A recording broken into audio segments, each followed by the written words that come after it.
Hey everyone, welcome back to a brand new deck profile. Now today I want to talk about the lovingly named Scoop Dog deck that I did create. Now I got this idea off of ladder. There was just someone playing a bunch of random normal types on the ladder, and one of the normal types that had featured in their deck was this Stoutland. And its ability is actually very cool. I didn't really think about this card much until about a year ago. So basically, the goal of the deck is it's an energy denial deck. It's partially mill, but it's mainly energy denial. You want to remove all of your energies, all your opponent's energies from play before you're making any progress on their board state. Really, you just never really deck out yourself, where you're going to force your opponent to deck out. Starting off, we have 4 copies of the Lillipup here, and the reason you play this Lillipup is because it has the pick up attack. This one's all the way back from Black and White. Who knew the designers of Black and White back in like 2010, 2011 designing this card did not think it would be good 11 years later, I don't imagine. But put an item card from this pile into your hand. Great on early turns, and you're going to use that to reuse Scoop Up Net, Rescue Stretcher, late game Trick Shovel. If you're really winning the game and you just need to like assert your dominance, get back all your hammers. But mainly it's going to be Scoop Up Net, Rescue Stretcher, versus Seeker. Occasionally these, like early turns, you'll get back Level Ball and Evolution Incense. The Herdier, when you play it from hand to evolve Lillipup, you put an item card from your pile into your hand. Now, this is a lot in a way like a consistency engine, similar to the way that the Shady Dealings, Drizzile, and Inteleon engine does, but you don't really have the Inteleon piece, you're just working with the Drizzile here, essentially. Herdier early game, you're going to use Treasure Hunt a lot of times to chain your item cards, like these two mainly, to set up your board state. And realistically with that, on your board at a time, you're going to want at least 3 Lillipup lines in play. You're going to want 1 Stoutland, 1 Herdier, and 1 Lillipup. If you can get the 4th in play, that's a bonus. There's also some other Pokemon here that we'll talk about in a bit that you'll also need in play, but typically you're going to want 3 in play, so you're going to use Herdier to recycle Scoop Up Nets a lot of times, Rescue Stretcher to make sure you have your Pokemon in play, First Seeker, Crushing Hammer, all that. The attack is usable, but you don't use it, basically. It is retreatable for 1, though, which is notable. You can retreat with Recycle Energy for free. 3 copies of Stoutland, you could play 4. You're using this mainly for the Arf Arf Bark ability. It is a 2-sided ability, almost like a Poke Power and a Poke Body in one. I don't think we've ever seen another ability like this. There's a Crocodile, though, coming out, I suppose, that has a similar ability, but it's discarding from hand instead of discarding energy. When you play this hand to evolve one of your Pokemon, you may discard an energy from your opponent's active Pokemon. It's Flare Grunt, essentially. But also, if this Pokemon is your active Pokemon is knocked out by damage from an opponent's attack, you discard an energy attached to your opponent's active Pokemon. So this essentially can take out 2 energy. The second effect's not going to come in as much as you might think, because this isn't a deck like the Stunfisk deck that I showed the other day. You're not just throwing up Stoutlands to die over and over again. You're denying energy to a much greater degree than that deck, and you're a lot of times just going to prevent your opponent from attacking, but it is nice to have that bonus. If you're going to have something active, you're going to have a Stoutland with a Recycle Energy or a Memory Energy, because you want to be using Pickup while this is active to pick up. Move that down there. You want to be using Pickup while you're active to be picking up your items while you just have this like free -1 energy in active, preferably with Recycle Energy, because the goal of the deck is scooping up. And I'm just going to talk about Scoop Up Net right now, because this is the most important piece to talk about next. Scoop Up Net, put one of your Pokemon that isn't a V or GX into your hand on an item card. The thing you're going to be scooping up the most in this deck is Stoutland, and the reason you do that is because you want to reuse both Arf Arf Bark and Treasure Hunt. Treasure Hunt's just nice because it keeps you chaining your items consistently, but every turn, if your opponent is not putting on enough pressure, you're going to be scooping up Stoutland and reusing Arf Arf Bark. And that's what you want to do. Sorry, I made a cut there. I actually realized that I did not have the Counter Catcher in this list. I had the Girafarig. That was an old list. Just updated it just now. You do have Counter Catcher in here now. We'll get down there. Girafarig's not that good. So basically, you want to be using Scoop Up Net to scoop up your Stoutland to repeatedly just be reusing this ability. Like I said, you want one Herdier, one Lillipup, and one Stoutland in play. So when you have a Stoutland with a Recycle inactive, you scoop it up, put up Herdier, evolve into Stoutland again, place down Lillipup, evolve Herdier, and typically pick up the Scoop Up Net once again, and then pick up for another card. So you're essentially looping 2 items every time you do that. It's almost like an infinite Lusamine loop in that way, as long as you're not getting knocked out, and you're going to hopefully be preventing that. So moving on, we have Corphish and Crawdaunt. These guys are optional. I decided to play them because I built this deck pre-Hisuian Heavy Ball, but honestly you could cut them now that Hisuian Heavy Ball exists. It's nice to have a stage 1 for early game aggression. You're usually only going to use this ability once or twice. You don't want to waste your Scoop Up Nets on it because you're not getting extra value. You just get that one-time energy discard, and it's not bad. It's just a kind of just a half measure. I want to use this when my opponent is setting up and I'm not, and it's not bad. And it has the Corphish here with the ability on this thing, by the way, use discard energy when it's active. It's the same thing as the first effect here. The Corphish, though, is actually not a bad starter. I have used it before.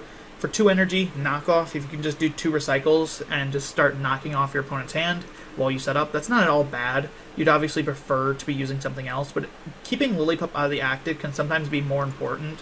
So I have definitely knocked off like 3-4 cards before, and it's gotten me a lot of pressure. These are definitely optional pieces, though. The next optional piece, but I prefer it, we have 1 copy of Alolan Grimer. You play this one because it has collect for free, draw 2 cards, and you have Alolan Muk, which shuts off all basic abilities. Now this deck is actually hurt by the shutting off of basic abilities quite a bit because of your own Shining Celebi, which does suck. Use Alolan Muk for emergency matchups. You use it for things like the Lunatone Soul Rock deck you'll sometimes see on ladder. Things that absolutely need basics, you'll sometimes put this in play very early just to lock that. I've also done plays where I've put up an Alolan Muk with a memory energy and just collected to stall my opponent while I set up my board, and then gotten rid of it from play, let it be knocked out, or Scoop Up Net it out of play when I need to use my abilities. It's not the best card in the world, I will say, because obviously it locks your own Celebi and your Jirachi-EX, which you don't really love, but I think it's good. You may be noticing that I don't play a Ditto Prism Star here, and the reason I don't play that, I did play that in the first list, is because I want the most amount of viable turn 1 starters. I don't want to start Ditto Prism Star, and I want to be able to get back all of these tools in the deck, so I didn't put Ditto Prism Star in here. All of these Pokemon in the deck right here, besides maybe Bunnelby, are good starters. You can draw 2 cards here. Even Bunnelby, you can just kind of burrow your opponent's deck and get back your own resources, which isn't bad. But you do need to kind of open up an energy. All these are like 1 retreat starters, which is good, besides the Grimer, which you're just going to set up and draw cards with. Ditto Prism Star just made it a lot harder if you started with it, and you did, frankly, a lot of games because your deck only plays less than 10 basics. Or does it play 10 exactly? 2, 3, 4, 5... So no, it plays 9, so it is under 10. I was correct about that. 1 copy of Bunnelby. This is the one that can attack twice. You either burrow a card off of your opponent's deck, or you put cards back into your deck, and you can do, obviously, 1/1 or 2 discards, 2 rototillers. It's up to you. You're going to use it to get back your Rescue Stretchers most of the time, your Scoop Up Nets. You don't ever want to completely empty your discard pile of Scoop Up Nets, because you want to be able to get it back with Herdier. So there's some plays there. You want to either have them in hand or in discard, so you can have access to them, but you never want more than like 1 Scoop Up Net in discard, because your Scoop Up Net's are your most valuable resource. Sometimes you can get back Crushing Hammers, but that's like really kind of just a cocky, like, oh, I'm going to win this kind of move. A lot of times you're just going to be putting this up to finish the game off. You take away all their energy, and then you come up and burrow. It's not bad, though, in many other scenarios. I think any stall control deck might as well put 1 Bunnelby in there, just because it makes your deck a lot more fluid. Your resources become a lot more viable. Any control deck that has a recycle energy, anyway. 1 copy of Shining Celebi. This allows your evolved Pokemon to use attacks from previous evolutions. Use this so Stoutland can use Pickup. I have used it with Crawdaunt before to use Knockoff. And obviously, like I said, I used the Memory Energy on Alolan Muk before to use Collect. Mainly, though, you're going to be using this with Stoutland, so you can use Pickup over and over again. It's just kind of a bench sitter. If this is prized, you're going to want to get this. There's a few, cards that you want to get if they're prized. Otherwise, Most of them aren't too important to get, but you're definitely getting Shining Celebi if they're prized. One copy of Jirachi-EX. You play this over Tapu Lele. Both have the same ability where you search your deck for a supporter, then put it into your hand and shuffle your deck as a play-down ability. The reason you play Jirachi is, first of all, because it's Level Ball searchable. You could potentially run 4 Level Balls. I cut one for Hisuian Heavy Ball. It's up to you. Level Ball, obviously search your deck for 90 HP or less. You get that to get Jirachi. You can basically get any basic in this deck, and a lot of times you're going to get Herdier with that. The reason you play Jirachi over Lele as well is because you can use Scoop Up Net to take it off board. It specifies V or GX, not EX. So you can abuse that flaw in the card design to pick up Jirachi off the board, because you realistically don't want to give up 2 prizes. If your opponent knocks it out, it's not a huge deal, but a lot of times that can be the thing that they need to sway the game in their favor. I have 2 copies of Marnie here. That's how you set up. You want to use Marnie and N. These are the 2 shuffle draws. Marnie, each player shuffles hand, puts it on the bottom. You draw 5, your opponent draws 4, and each player shuffles their hand to their deck and then draws to their prizes. You're going to use N later in the game more often than early on. But Marnie is good early game. You just want to put your opponent to a low hand. Marnie is super oppressive in Expanded because with Versus Seeker being a card, every deck has 4 less outs until there's a supporter card in the discard pile that's worth using. So if someone goes first and you go second, which you're always going to go second playing these decks, playing any deck in Expanded, because going second, you just go second, so your opponent can't go second. Even if you want to go first, you go second. You can Marnie your opponent turn 1, put them into nothing, or put them into a bunch of Versus Seekers that they can't use, and then they're just stuck. 1 copy of Winona and 1 copy of Brigette. You could go 2 Winona here. If you cut Corphish, you could do that. If you cut Alolan Grimer, you could do that. I personally like having both in here. Brigette, you're going to get like 2 Lillipups and a Shining Celebi or 3 Lillipups out. Winona, you just get all the dogs. You can just search out all of them. Winona is super powerful. That's why I think you could definitely just run 2 if you decide to cut some of the techier pieces from this deck. And I wouldn't necessarily hate that. Winona, search your deck for 3 normal Pokemon. Brigette, you search for 3 basic Pokemon and bench them, besides Jirachi. You're never going to want to bench Jirachi in that way, though. So yeah, you could go to 2 Winona, and that could definitely be a play. I personally just prefer the 1/1. It gives me the options there. 2 copies of Flare Grunt. You discard an energy attached to your opponent's active. It's an energy denial deck. You don't actually need that many Flare Grunts as you might think. Stoutland is just incredible at just ripping through your opponent's energies, and as long as you get a few Hammerheads along the way, you're generally not going to struggle with that. 2 copies of Gladion. Gladion is, you look at your face-down prize cards, put 1 into your hand, then shuffle Gladion in. I know a lot of lists play Peonia in their control stall decks. I prefer Gladion in most of mine because decks like this that don't have like something like Cinccino aren't going to ever have a big enough hand to make the best use of Peonia. So I'd rather just grab 2 pieces from the prizes specifically that benefit me. A lot of times you're going to grab Celebi. Sometimes you'll grab one of these pieces right here if you need to set up that line. A lot of times you're just going to grab like Herdier, Stoutland, especially Herdiers if they are prized. You want to get them out in Versus Seekers. Counter Catcher and Trick Shovel are big ones, as well as Scoop Up Net. You want those resources available to you. I'd rather be able to pick whatever resource I want, and that's why I prefer Gladion. 2 copies is absolutely necessary if you play Gladion. I think playing 1 copy is throwing. We talked about Level Ball already, but let's go over it. Search your deck for a Pokemon with 90 HP or less. Gets these guys, gets these guys, gets this, and Jirachi. Jirachi is very notable, obviously, because you can, go for a turn 1 going second, Level Ball into Jirachi, grab Winona or Brigette from the deck. You do actually have to play 2 supporters like this. Whether you play 1/1 or you play 2 Winona, you definitely want to have 2 supporters that grab Pokemon from the deck, so you can do that Jirachi play. That is 100% what you want to go for. And you're just gonna grab like Herdier if you don't need Jirachi, or you're gonna grab Shining Celebi. Maybe you'll grab Bunnelby. Maybe you need these 2 pieces. Yeah, Level Ball is very good. You could run 4 Level Ball. I cut it for a Hisuian Ball. We have 4 Evolution Incense. It grabs Herdier. It grabs Stoutland, Crawdaunt, and Muk. Mainly you're going to be grabbing Herdiers early game and then evolving them into Stoutland. And because of Herdier's Treasure Hunt ability, you actually chain Level Balls and Evolution Incenses very easily and can just get a bunch of Herdiers into play very fast to start the energy denial game. One copy of Hisuian Ball. It's like Gladion, except for you can only grab a basic Pokemon. You're going to use it to grab Jirachi if you need to get a supporter early game, and that's been really big. You can grab Celebi, which is what you're going to almost always grab with it. A lot of times you just grab a Lillipup if there's nothing that important prized. Occasionally you'll grab these guys, like if you just have nothing else prized, you're going to grab a Corphish, obviously, or Bunnelby. But mainly it's here for Celebi, Jirachi, and Lillipup. Those are the best resources that you're going to want there. 4 copies of Crushing Hammer, just to keep your energy denial consistent. Flip a coin if heads, discard an energy from one of your opponent's Pokemon. It's also good because you can reuse it with pickup, so if you're really like winning the game, you can win more by just getting back all your Crushing Hammers.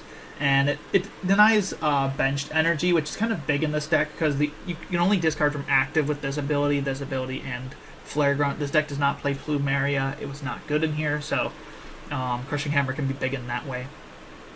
Scoop Up Net we talked about already. 1 copy of Trick Shovel. The reason you play Trick Shovel in here is because it's reusable with pickup, and that's your win con with this deck.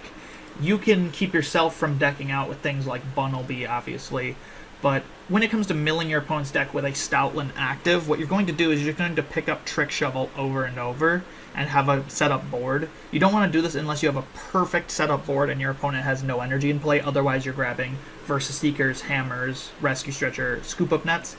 But you're going to use this to just mill your opponent's deck once you have like win con established and they have no energy on board. You'll just start grabbing Trick Shovel and slowly piecing through the deck, and you'll almost, unless you just really barrel through your deck and you just never get anything set up and you're on the line the whole game, you'll just win doing that.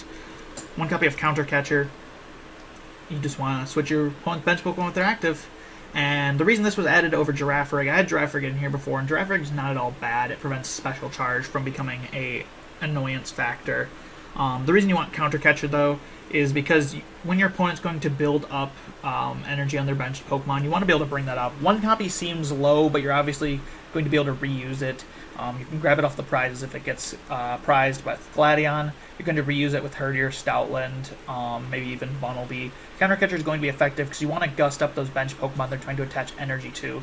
You're not really trapping in this deck like you would in a lot of other control matchups, because you're not milling with things like Handiwork, and you don't have Plumeria to snipe energy off the board in the same way. A lot of times you're going to use Counter Catcher to gust up one of your opponent's Pokemon to remove the energy on it. You'll gust it up, like play 2 Stoutland, scoop up your Stoutlands, and start picking up again, and just reset them back to do square one. Rescue Stretcher, you get your Pokemon back, put 1 into your hand, or shuffle 3 into your deck. Obviously, you're almost never getting like these guys back. You're gonna get back these 3 and Celebi almost always. Sometimes Bunnelby as well to finish off the game. Rescue Stretcher, you need 2, could run 3. I like 2. 2 works fine. 3 copies of Versus Seeker. You want to be able to reuse these supporters. A lot of times early game you're going to reuse Winona. You're going to use Winona like twice. You're going to reuse Marnie and N a lot to set up. There is like better supporters you could potentially use. These are like flexible spots. These are just what I prefer, because I don't want to like just bowl through my deck, because then the whole milling thing, you might run out of cards before your opponent does, and we don't like that. We want to set it so we can win our opponent just by making them go 2 cards to our 1 card draw, which is very doable with the current build. So you can get your supporters back, and reusing it with Herdier is always great because that allows you to get a supporter back whenever you want.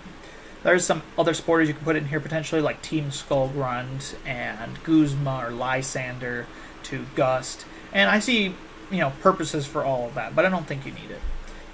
2 copies of Float Stone. You want to turn your Muk into a pivot, or your Shining Celebi into a pivot usually.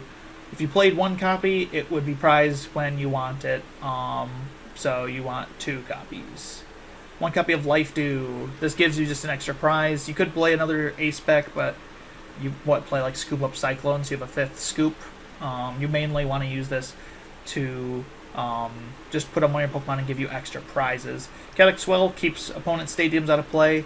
You're kind of afraid of Silent Lab turning off your Shining Celebi and your Jirachi and Path to the Peak. Turning off your Jirachi can sometimes be hard early game. You want 2 Swell so you have current access to it throughout the game. That's another thing you might get back with Bunnelby, depending on the matchup, because you don't have Lusamine to reuse it. You could add Lusamine to this deck. I don't think it's needed, but that's entirely optional. Use Chaotic Swell just because you don't really need a stadium yourself. You just want to keep Silent Lab out of play, or anything like that your opponent might be able to use. Something like a Verbank City Gym, for instance, could be potentially problematic for this deck. Though you don't see that too often anymore. 3 copies of Recycle Energy. You want that for your pickup. 1 copy of Memory Energy for when Celebi's turned off. You want to keep that in hand at most times, just so you can be prepared for the worst if your opponent turns off your abilities. Your basic abilities, your time recall, then you can attach memory energy, and you're not going to be able to scoop up active then, because then obviously the memory energy would be discarded along with the any attached cards get discarded with Scoop Up Net, but you can still pick up and set up your board just behind a big Stoutland and try to get rid of that ability lock on you. There's obviously a lot of items you could play in here to toolbox it out. I really don't think you need to. I just want to keep it consistent and flowing. There's, Enhanced Hammer is definitely an option in here, and I could definitely see Enhanced Hammer, but I don't really know what to cut from the current list without, just wearing down on the other facets of the deck. And the reason it's called Scoop Dog, obviously, is because you're just going to repeatedly use Scoop Up Net on the dog over and over. It sounds like Snoop Dogg. It's kind of funny, isn't it? Scoop Dog. You're just going to scoop up Stoutlands over and over, and theoretically, if your game plan is working, you're just going to loop Scoop Up Net every turn, pick up a Stoutland, promote a Herdier, evolve it, and then evolve another Lillipup into Herdier and bench your Lillipup you picked up. And you just do that over and over to get rid of your opponent's energy. And decks that don't just speed energies into play have a hard time dealing with this. Even decks that do, like Shadow Rider, really don't like losing their energies. You can really a lot of times limit them to only 4 energy in play if you get going by turn 2, get your Herdiers out into play, especially if you steal their turn 1 going second, because you can do that and you can kind of just remove their energies from play and prevent them from ever one-shotting Stoutland, and they hate that. And even when they are, they're losing more energy, so then you can evolve into another Stoutland and prevent their next attack from doing 150, or use Crawdaunt and the like to do that. The biggest thing this deck does struggle with is, Silent Lab and Alolan Muk. If you run into a Shadow Rider variant with Alolan Muk, it's kind of just lights out. And there's nothing you're going to do about that. You just need Shining Celebi. You could play the tool card, the Memory Capsule. It works like Memory Berry of old, where it does the same thing as Memory Energy and Celebi, where you get to use the attacks from your previous evolutions.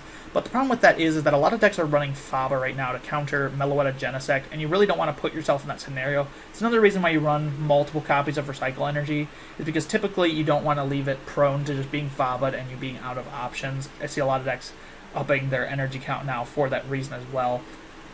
Faba is very common. You could run it yourself even if you wanted to. I don't think you need Faba in this deck. There's no tools that you're that afraid of besides maybe a Stealthy Hood. So you could add a Field Blower or a Faba in your deck if you're really afraid of Stealthy Hood.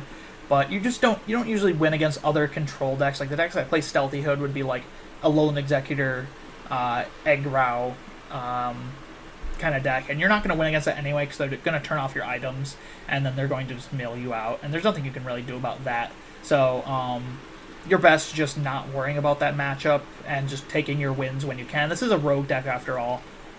Like I said, there's some space that you can mess around with in this deck. I prefer the way it is though. These basics give it the best starting chances, obviously, other than Jirachi. You want to have a good starter in this deck. It's been a lot that I've been working with both in my 2010 playing and in my modern expanded decks. You want to put yourself with good starting opportunities in these control decks, so you don't just fall behind and then lose immediately. So you want to have a good head on your shoulders when you start the game. So anyway, that's this list. Scoop Dog, kind of an interesting deck, homebrew that I kind of came up with just from seeing someone use this card in a random deck on the ladder. Try it out yourself. It's not going to win you a ton of games, but I can go about 50-50 with it against most meta decks, as long as you're not facing all counter decks. Very fun ladder deck. Don't take it to a tournament, but it's kind of fun. Thank you for watching.